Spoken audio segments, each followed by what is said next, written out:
بسم الله الرحمن الرحيم، والصلاة والسلام على أشرف الخلق سيدنا محمد وعلى آله وصحبه أجمعين. حبايب قلبي، تعالوا النهاردة نعمل شوية كشري مصري. أنا هنا كنت حمرت البصل في الزيت عشان أستخدم الزيت بتاعي في بقية الوصفة، ده اللي بيدي طعم جميل أوي للكشري. فحمرت الزيت الأول، وبعد كده هنا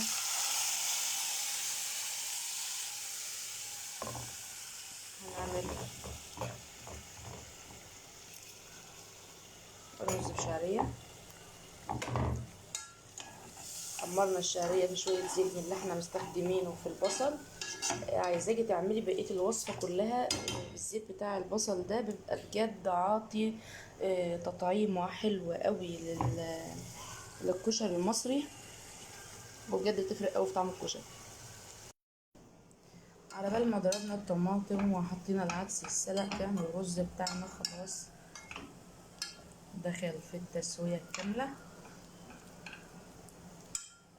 احلى شوية رز بشعرية هتاكلوهم. وهنا العدس بيتسلق، وهنا نضرب الطماطم بتاعتنا في الخلاط.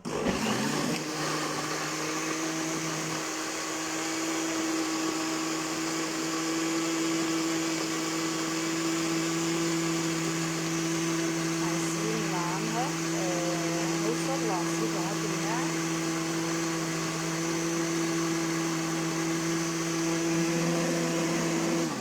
هنعمها قوي وارجع معاكم تاني. وهنا كنا عملنا دقة الخل، عبارة عن ان انا بحب انا باخد برضه شوية زيت من اللي احنا استعملناه في الوصفة، وبنعمله بالثوم والكمون والكزبرة، وبنحط عليه خل. بتبقى كده الدقة جاهزة معانا. انا بحب احط عليه شوية شطة لان انا مبعملش دقة شطة، بتبقى كده جميلة. لسه عندنا هنا شوية زيت باقي من الوصفة بتاعتنا عشان نعمل بيه التقلية بتاعت التسبيكة بتاعت الكشري المصري. هنا حبايب قلبي حطينا المكرونة السلق، الحمد لله وصلت السلقت.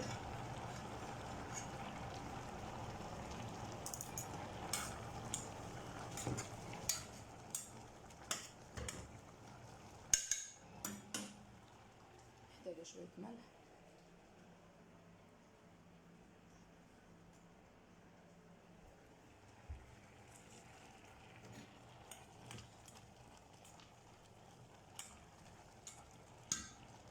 نظبط ملحها بس ونطفي.